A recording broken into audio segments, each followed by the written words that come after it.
नारद जी कहते हैं, इस दुनिया में मैंने जितने भी लोगों को देखा सब अत्यंत दुखित हैं, बहुत दुख ही दुख है। घर घर में कलह मचा हुआ है, चारों ओर हाय हाय मची हुई है। महाराज कोई सुखी नहीं है, कोई सुखी नहीं है, सब दुखी हैं। लेकिन दीन कहे धनवान सुखी, धनवान कहे सुख राजा को भारी। दीनों को लगता है कि पैसे वाला सुखी है, और पैसा वाला कहता है कि मैं सुखी नहीं हूं, जो राजा है ना वो सुखी होगा। राजा से पूछा गया तुम सुखी हो? राजा बोला मैं सुखी नहीं हूं। राजा कहे महाराजा सुखी, महाराजा कहे सुख इंद्र को भारी। राजा कहता है महाराजा सुखी होगा। महाराजा से पूछा गया आप तो महाराजा हैं, आप तो सुखी होंगे ना? नहीं नहीं भैया मैं भी सुखी नहीं हूँ, जो इंद्र है ना वो स्वर्ग का राजा है, वो सुखी होगा। तो इंद्र से पूछा गया आप सुखी हो? इंद्र बोले मैं भी सुखी नहीं हूँ। इंद्र कहे चतुरानन सुखी, चतुरानन कहे सुख विष्णु को भारी। इंद्र बोले ब्रह्मा जी सुखी होंगे। ब्रह्मा जी से पूछा तो ब्रह्मा जी बोले मैं भी सुखी नहीं हूँ। बोले सुखी कौन होगा? बोले विष्णु को भारी, सुख विष्णु को भारी, विष्णु सुखी होगा।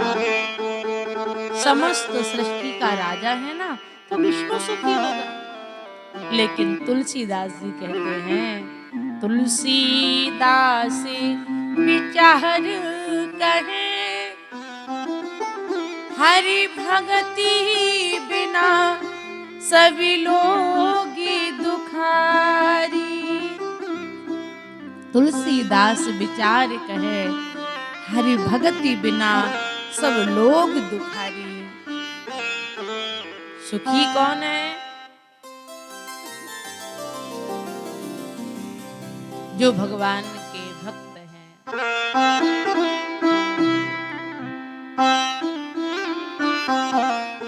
राम नाम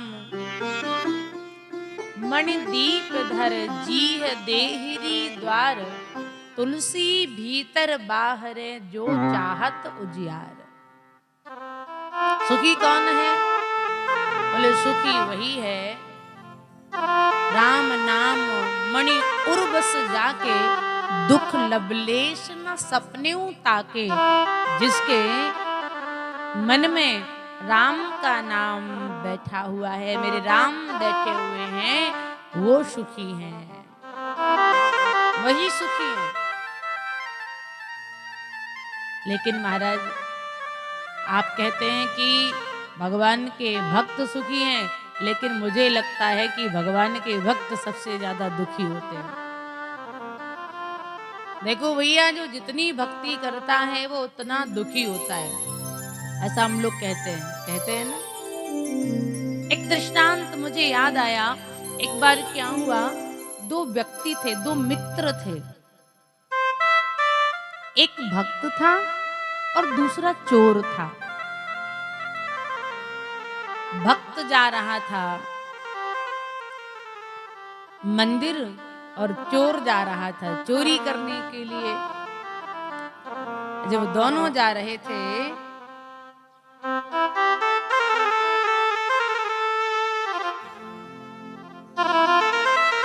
रास्ते में चलते चलते चोर चोरी करने जा रहा था। चोर को रास्ते में 4 मोहरें मिली सोने की। चोरी करने जा रहा था और उसको क्या मिला? 4 मोहरें सोने की। थोड़ा आगे बढ़ा, साथ में भक्त भी जा रहा था, तो भक्त के पैर में ऐसा भयंकर कांटा लगा कि पैर के आर पार हो गया। जिस भक्त के हाथ में पूजा की थाली थी, पानी का लोटा था, भगवान की पूजा करने के लिए मंदिर जा रहा था, उस भक्त के पैर में कांटा लगा और पैर में आर पार हो गया, धड़ाम से मूर्छित होके गिर गया। उस चोर ने, उस मित्र ने अपने मित्र को जगाया, पानी डाला, होश आया तो उस चोर ने कहा कि बेटा, अरे भाई, देखा तुमने, मैं चोरी करने जा रहा था और मुझे 4 सोने की मोहरें मिल गईं और तुम तो मंदिर जा रहे थे, तुम्हारे भगवान ने तुम्हें क्या दिया? तुम्हारे भगवान ने तुम्हें कांटा दिया और ऐसा भयंकर कांटा कि पैर में आर पार कर गया। इसलिए देखो भैया, तुम ये भक्ति पूजा पाठ सब छोड़ दो, मेरी बात मानो, तुम भी चोरी करना शुरू करो, मेरी तरह तुमको भी रास्ते में मोहरें मिलेंगी, तुम बड़े धनवान बन जाओगे, करोड़पति बन जाओगे, अरबपति बन जाओगे। क्या ही पूजा पाठ के चक्कर में पड़े रहते हो, चोरी करना शुरू करो। उसने कहा नहीं नहीं, मैं भगवान का भक्त हूँ, मैं चोरी नहीं कर सकता। मेरे प्रभु मुझे कितना भी दर्द दें, कितना भी कष्ट दें, लेकिन मैं अपनी साधना नहीं छोड़ सकता। चोर समझाता रहा लेकिन उस भक्त ने नहीं मानी। चोर चला गया चोरी करने। वो भक्त जैसे तैसे मंदिर गया और ठाकुर जी के चरणों में गिर के रोने लगा। हे ठाकुर जी, आपका ये जो न्याय है ना, ये बहुत गलत है। चोर चोरी करने जा रहा था तो उसके पैर में आपको ये कांटा लगाना था, जिससे वो चोरी करने नहीं जा पाता, किसी को लूट नहीं पाता। लेकिन मैं तो मंदिर आ रहा था ना, आपकी पूजा करने के लिए आपके पास आ रहा था, लेकिन आपने कांटा भी मेरे ही पैर में चुभोया। आपने उस चोर के पैर में वो कांटा क्यों नहीं चुभोया? ये गलत है, आपका न्याय गलत है। वो भक्त रो पड़ा। आज मेरे ठाकुर जी से उस भक्त का रोना देखा नहीं गया। मेरे ठाकुर जी ने कह दिया, मेरे ठाकुर जी प्रकट हो गए और उस भक्त को गले से लगा लिया और कहा, भक्त, मैं तुझे कष्ट देना नहीं चाहता, लेकिन आज के दिन तेरे भाग्य में, तेरी किस्मत में फांसी लिखी हुई थी, लेकिन तू मेरे मंदिर आ रहा था, तू मेरी पूजा करने आ रहा था, इसलिए तेरी वो फांसी की सजा एक कांटे में निकाल दी मैंने, कांटे में निकाल दी।